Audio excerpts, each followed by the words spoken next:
Engkau yang layak disembah, hanya Engkau yang layak ditinggikan. Yesus Kristus, Tuhan di atas segala Tuhan, Raja di atas segala Raja. Terima kasih ya Aba ya Bapa untuk kesempatan pada hari ini. Mari kita berdoa bersama-sama. Ulangi seperti apa yang saya ucapkan. Bapa kami yang ada di dalam surga, dikuduskanlah namamu, datanglah kerajaan-mu, jadilah kehendak-mu di bumi ini seperti di dalam surga. Bapa yang baik, berikanlah kami pada hari ini rezeki yang menjadi bagian kami secukupnya, cukup untuk memberikan pinjaman kepada banyak bangsa, sedangkan kami sendiri tidak punya pinjaman, cukup untuk menjadi saksi Tuhan, mulai dari Yerusalem, Yudea, Samaria, sampai ke ujung-ujung bumi. Cukup untuk menjadikan semua bangsa murid Kristus dan membaptis mereka dalam nama Yesus. Terima kasih Bapa untuk rezeki yang secukupnya, dan ampunilah dosa-dosa kami, ampunilah kesalahan kami, seperti kami pun mengampuni orang-orang yang bersalah kepada kami. Dan janganlah masukkan kami ini ke dalam pencobaan, tetapi bebaskanlah kami dari segala yang jahat, sebab Engkaulah yang empunya kerajaan, kuasa, dan kemuliaan sampai selama-lamanya. Dalam nama Tuhan Yesus, kami sudah berdoa. Haleluya, haleluya. Mari Bapak Ibu sekalian, sekarang kita bersama-sama secara serempak dan serentak kita akan menggemakan Mazmur 91 dengan suara yang keras, dengan suara yang lantang dari tempat kita masing-masing. 2, 3. Orang yang duduk dalam lindungan yang maha tinggi dan bermalam dalam naungan yang maha kuasa akan berkata kepada Tuhan, tempat perlindunganku dan kubu pertahananku, Allahku yang kupercayai. Sungguh Tuhanlah yang akan melepaskan aku dari jerat penangkap burung dan dari penyakit sampar yang busuk. Dengan kepaknya Tuhan akan menudungi aku. Di bawah sayapnya aku akan berlindung. Kesetiaan Tuhan ialah perisai dan pagar tembok. Amin, amin, amin. Terjadi di dalam nama Tuhan Yesus. Aku tak usah takut terhadap kedahsyatan malam, terhadap panah yang terbang di waktu siang, terhadap penyakit sampar yang berjalan di dalam gelap, terhadap penyakit menular yang mengamuk di waktu petang. Walau 1.000 orang rebah di sisiku dan 10.000 di sebelah kananku, tetapi itu tidak akan menimpa aku. Aku hanya menontonnya dengan mataku sendiri dan melihat pembalasan terhadap orang-orang fasik. Sebab Tuhan ialah tempat perlindunganku yang maha tinggi, telah kubuat tempat perteduhanku. Amin, amin, amin. Terjadi di dalam nama Tuhan Yesus. Malapetaka tidak akan menimpa aku, dan tulah tidak akan mendekat kepada kemahku. Sebab malaikat-malaikat Tuhan akan diperintahkan oleh Tuhan kepadaku untuk menjaga aku di segala jalanku. Para malaikat Tuhan akan menatang aku di atas tangannya, supaya kakiku jangan terantuk kepada batu. Singa dan ular tedung akan aku langkai. Aku akan menginjak anak singa dan ular naga. Amin, amin, amin. Terjadi di dalam nama Tuhan Yesus. Sungguh hatiku melekat kepada Tuhan, maka Tuhan akan meluputkan aku, Tuhan akan membentengi aku, sebab aku mengenal nama Tuhan. Bila aku berseru kepada Tuhan, Tuhan akan menjawab. Tuhan akan menyertai aku dalam kesesakan. Tuhan akan meluputkan aku dan memuliakan aku. Dengan panjang umur akan Tuhan kenyangkan aku, dan akan Tuhan perlihatkan kepadaku keselamatan daripadanya. Amin, amin, amin. Terjadi di dalam nama Tuhan Yesus. Terima kasih Bapa. Sebentar kami akan buka hati kami untuk ditaburi oleh benih kebenaran firman Tuhan. Berkati Tuhan setiap kami dengan pengurapan yang daripada sorga. Dalam nama Yesus, yang siap mendengarkan firman Tuhan, angkat jempolnya ke depan dan katakan amin 3 kali. Amin, amin, amin. Salam revival, salam kebangkitan. Semangat pagi. Ya, semuanya semangat pagi. Hari ini Selasa 7 Maret 2023. Senang boleh bersama-sama kembali dengan Bapak, Ibu, anak-anak Tuhan yang luar biasa. Ya, apa kabarnya semuanya? Hari ini kembali kita akan dilayani oleh hambanya, Ibu Pendeta Hana Istati Rahayu. Ya, shalom Bu Jim. Pada sore hari ini ada satu tema yang saya merasa penting hari ini, yaitu bukan apa, tapi siapa. Ya. Saudara, kalau kita lihat di dalam Matius 8 ayat 23 sampai 27, kita lihat bagaimana murid-murid pada waktu itu ada di dalam perahu. Saudara, seringkali kita ini ingin berharap mendapatkan mukjizat terjadi. Seringkali kita berharap Tuhan sediakan segalanya, puji Tuhan. Tapi kadang Tuhan izinkan kita terjadi ada di tengah masa. Pada Matius 8 ayat 23 sampai 27 dikatakan bahwa Yesus naik ke dalam perahu dan murid-muridnya mengikutinya. Saudara, ini bercerita tentang angin ribut yang diredakan. Kita percaya bahwa murid-murid itu sudah mengenal Tuhan Yesus. Karena itu Tuhan Yesus ada di dalam perahunya. Di sini kita belajar bagaimana sikap kita di tengah badai dan angin ribut. Saudara, banyak angin ribut yang terjadi dalam keluarga, dalam keuangan, dalam pekerjaan, ekonomi, usaha kita. Ya. Firman Tuhan mengatakan bahwa Yesus ada di dalam perahu itu.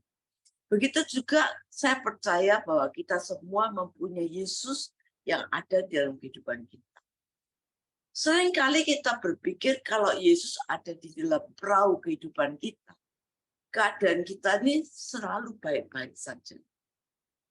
Saudara, Jangan punya pikiran ketika Tuhan ada dalam kehidupan kita, kita sepertinya berjalan di dalam sebuah karpet merah. Ya, kita melewati pergumulan yang Tuhan izinkan terjadi.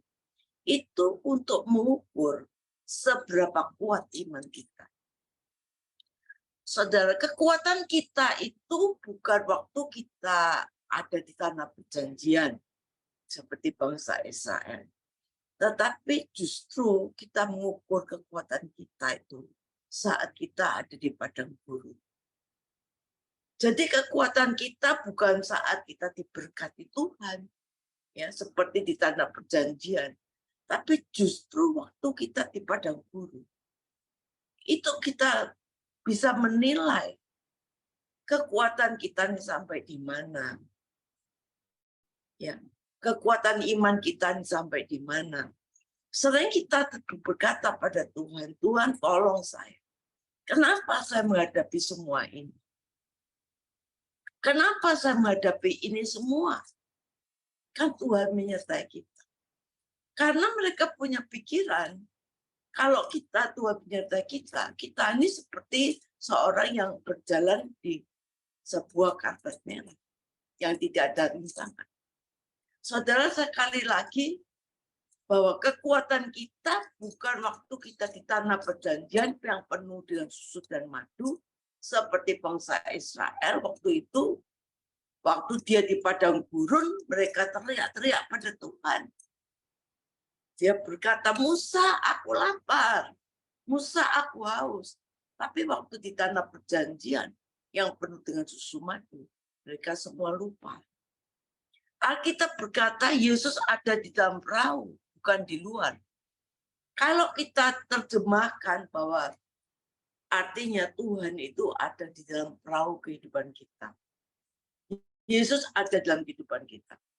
Tapi Alkitab berkata, sekonyong-konyong datang angin ribut.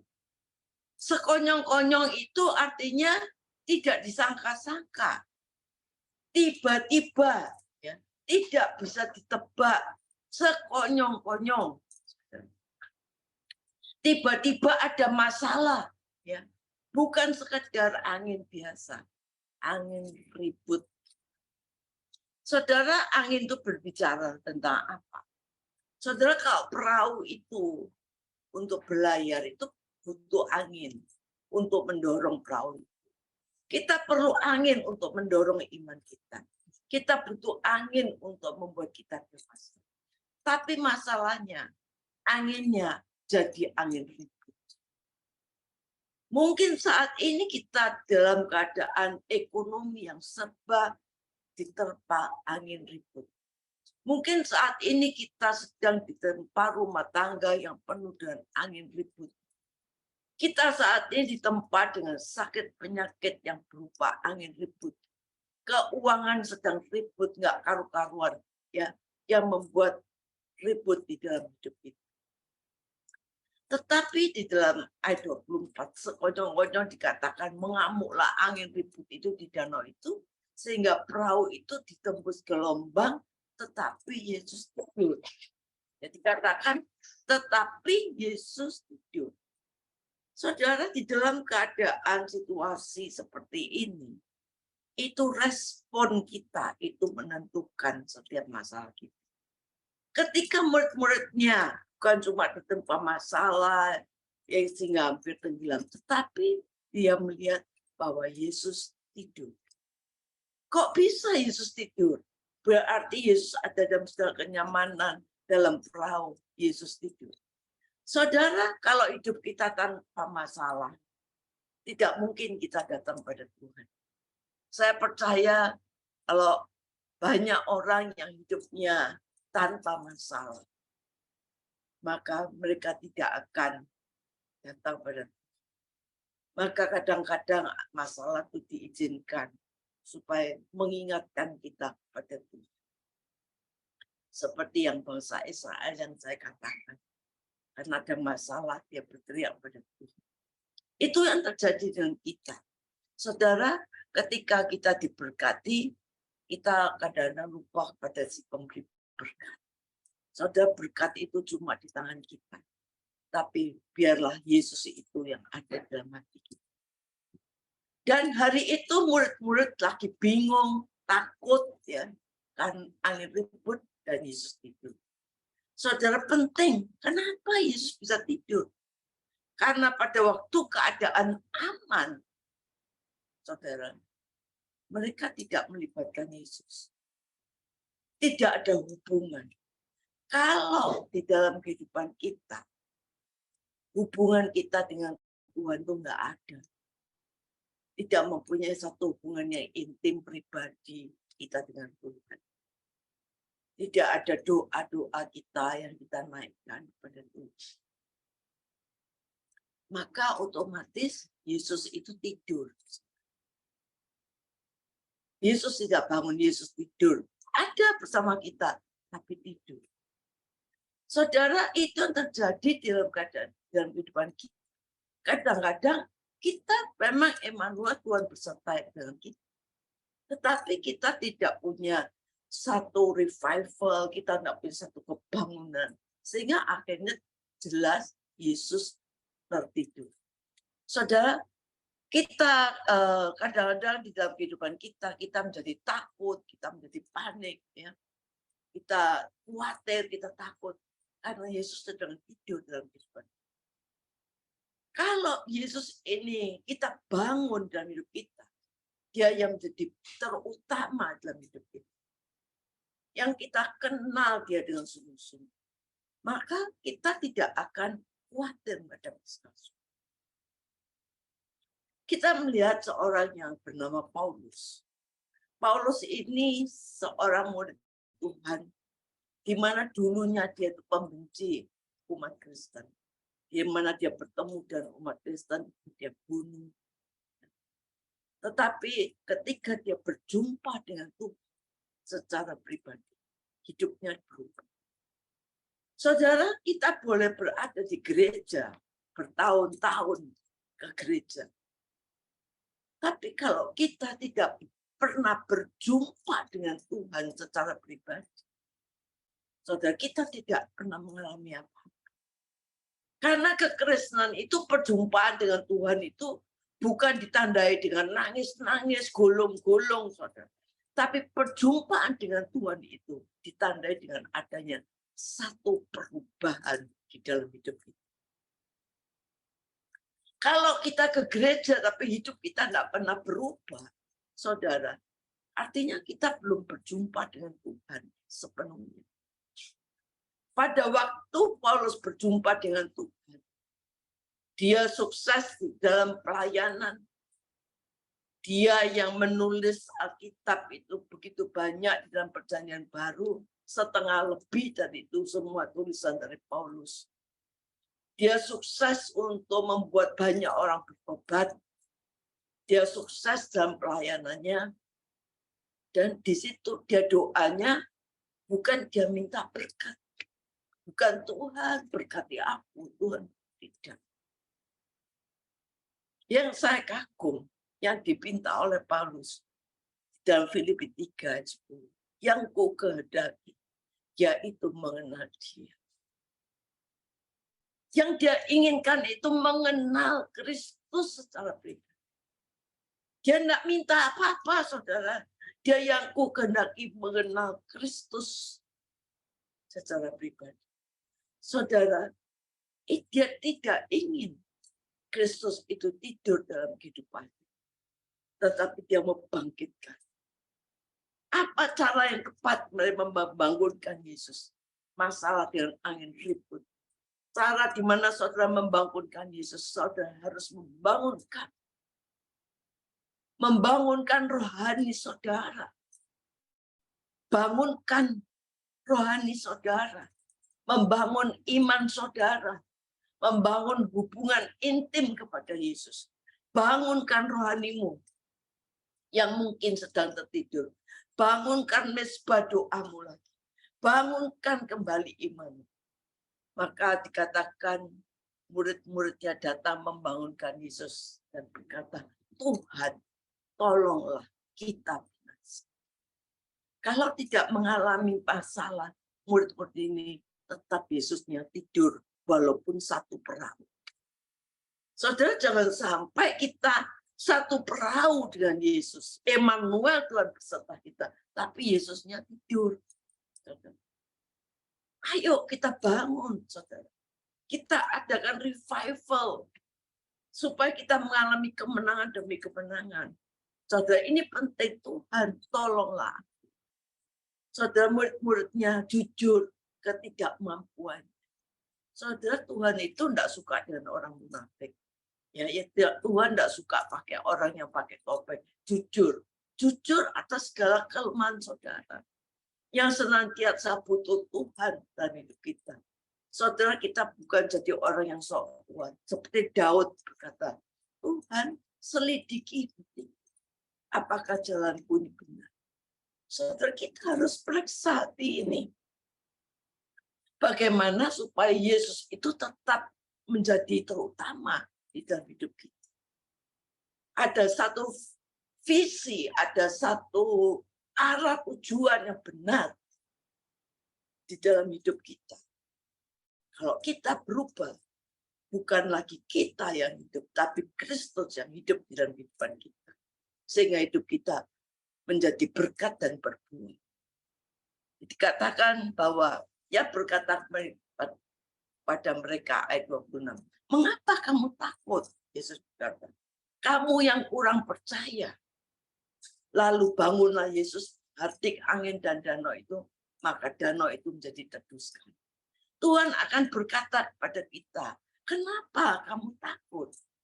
Yesus tidak menyelesaikan langsung dibuat danau itu reda dulu, enggak. Tapi Yesus tanya, kenapa takut? Apa pertanyaan ini? Pertanyaan ini, Tuhan tidak menyelesaikan masalah itu. Tapi Tuhan menyelesaikan masalah hatimu. Tuhan tanya, kenapa kamu takut?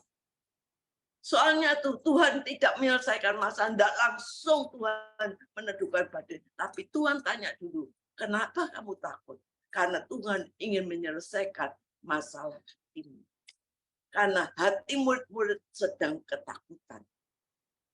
Saudara, seharusnya ketika Tuhan bangun dan meredakan angin ribut, tapi Tuhan memilih membereskan kondisi hati murid-muridnya. Saudara, untuk kita menerima mukjizat, ya, supaya kita nggak takut, bereskan dulu kondisi hatimu. Kalau hatimu sudah sinkron dengan hatinya Tuhan, hatimu menyenangkan hati Tuhan, saudara, semuanya akan beres, saudara. Tuhan itu pembuat mukjizat. Karena itu apa yang saudara hadapi, bereskan keadaan kondisi hatimu dulu. Orang yang takut itu, saudara, merasa bahwa Tuhan itu tidak bersama dia. Orang yang takut itu hatinya tuh nggak beres. Karena kalau hati kita ini beres dengan Tuhan, maka tidak ada ketakutan. Karena Tuhan mengatakan, kita tidak perlu takut. Seringkali berapa kali Tuhan bilang dalam Alkitab, jangan takut. Jangan takut, aku menyertai engkau. Kalau kita merasa masih takut, itu berarti kondisi kita belum beres, bahwa Tuhan itu sedang menyertai kita. Yesus berkata, mengapa hai kamu takut, hai kamu orang yang kurang percaya. Nah, ini poinnya, takut karena tidak percaya. Mereka sebenarnya mengenal Tuhan, karena Tuhan bersama-sama dengan dia. Tapi masalahnya mereka tidak percaya. Selama kita tidak percaya, kita tidak akan punya iman. Selama kita tidak punya iman, maka tidak akan terjadi. Karena iman itu bisa memindahkan gunung. Iman sebiji sesawi bisa membuat perkara-perkara besar. Poinnya saudara nggak percaya. Iman itu harus tumbuh dalam kehidupan kita. Ya, ketika ada Tuhan, apapun bisa terjadi. Tapi percaya kita bahwa Tuhan itu menginginkan kita hidup dalam keadaan baik-baik saja. Saudara, ayat 27, mereka berkata dengan heran, orang apa ini? Dia ini. Orang apakah dia ini sehingga angin dan badai taat kepadanya? Berarti mereka ini belum mengerti siapa Yesus, walaupun seperahu dengan dia. Orang apa? Saudara, kita enggak, dalam hidup kita itu bukan kita tanya orang apa, tapi siapa yang menyertai hidup kita. Siapa Yesus itu, saudara? Saudara, padahal yang penting itu ada siapa, bukan apa. Mereka murid-murid ini nggak ngerti, orang apa ini kok bisa membuat badai bisa berhenti. Karena mereka tidak mengenal. Oleh karena itu Paulus yang inginkan, aku ingin mengenal Tuhan dengan sesungguhnya. Saudara, oleh karena itu bukan apa, tetapi siapa. Saudara, terserah angin ribut terjadi, masalah terjadi. Asalkan ada siapa yang menyertai kita, bersama siapa yang menyertai kita, semuanya akan baik-baik saja. Saudara, mental orang Kristen seperti ini. Orang apakah, ini tidak penting. Yang penting itu siapa yang menyertai kita. Nggak peduli masalah apapun. Kalau ada siapa yang menyertai kita, itu kuncinya. Kalau Yesus itu yang menyertai hidup kita. Dia yang pegang kunci itu. Apapun yang tertutup, kita bisa membukanya. Saudara, kalau Tuhan mau pakai kita, Tuhan juga tidak tanya, apa kamu? Tidak. Tapi siapa yang ada di dalam hatimu? Saudara, kapan kuasa Tuhan bekerja? Di dalam kelemahan kita, kuasa Tuhan itu bekerja. Ketika anak-anak Tuhan berhadapan dengan masalah senantiasa, berharaplah walaupun seolah-olah nggak ada jawaban. Yesus sendiri berkata, jangan khawatir. Dan berkata, apa yang akan kamu makan, minum, pakai. Nggak usah khawatir, saudara. Nggak usah dibahas khawatirnya. Ya. Yang penting itu, ayo, meskipun kita merasa, aduh gimana ya hari ini, aduh gimana ya, mesti gimana ya. Terus gitu. Saudara, kalau anak-anak Tuhan, kalau anak-anak saudara hidupnya kekurangan, sampai minta-minta ke tetangga, yang malu siapa? Orang tuanya, kita. Kalau kita punya anak, terus anaknya kekurangan sampai minta-minta, yang malu siapa? Kita. Saudara, begitu kita, Bapak di surga, kita ini saudara dalam Roma 8, anak raja, ahli waris, orang yang punya hak penuh atas semua janji Tuhan. Makanya Tuhan, kalau sampai kita nggak bisa makan atau sampai kita kekurangan, kita jatuh, saudara, yang malu kan Tuhan. Saudara, dia Bapak kita, saudara. Makanya dia percaya, dia katakan bahwa kamu nggak usah takut. Nggak usah takut apa yang harus kamu makan, minum, pakai. Tuhan sudah sediakan semuanya bagi kita. Saudara, karena itu jangan khawatir, jangan takut. Makanya Paulus berpegang. Aku bermegah di depan kesengsaraan. Aku bermegah di dalam kelemahanku. Ini kesempatan kuasa Tuhan. Dan pasti aku melihat kuasa Tuhan. Pasti aku bisa menyaksikan bagaimana Tuhan yang bekerja dalam hidup kita. Mungkin pintu sudah ketutup, udah nggak ada bisa jalan, nggak ada jalan keluar sudah mustahil. Tapi ketika kita berhadapan dengan masalah, kita bersama Tuhan, ya, walaupun nggak ada jawaban, pasti Tuhan itu melawat kita. Dia sebagai Bapak kita, dia tidak mau sebagai bapaknya terus anaknya keleleran, saudara, anaknya sengsara. Tuhan bilang, kalau kamu jatuh nggak sampai terangkat. Tuhan bilang, kamu jatuh, kamu akan kuangkat. 7 kali orang benar jatuh, diangkat sama Tuhan. Kemalangan orang benar banyak, tapi Tuhan meluputkan dari semuanya. Kenapa? Dia Bapak kita.